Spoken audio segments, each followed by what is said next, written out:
Ahojte všetci priatelia. Dnes vám ukážem, ako zablokovať akúkoľvek doménu alebo web pomocou Windows Firewall.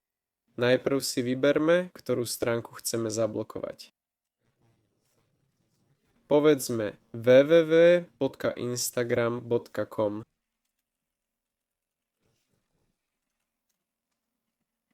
Ďalej prejdeme na príkazový riadok. Zadáme príkaz nslookup. Napíšeme www.instagram.com, stlačíme Enter. Potom ideme do ovládacieho panela.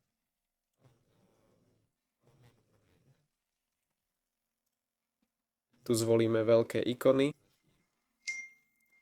Otvoríme Windows Firewall. Ďalšie nastavenia.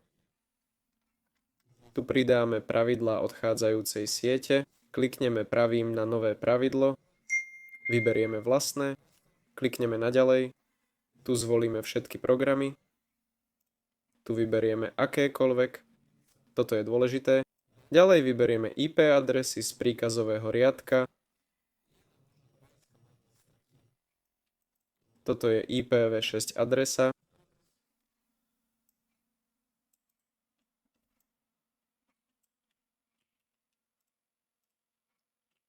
klikneme OK, klikneme pridať, IPv4 adresu tiež a klikneme OK. Ďalej klikneme ďalej, blokovať spojenie. Zaškrtneme 3 možnosti a napíšeme Instagram alebo vašu sieť. Hotovo, Instagram sa už nenačíta. Lajkujte a odoberajte kanál. To bolo všetko. Majte sa.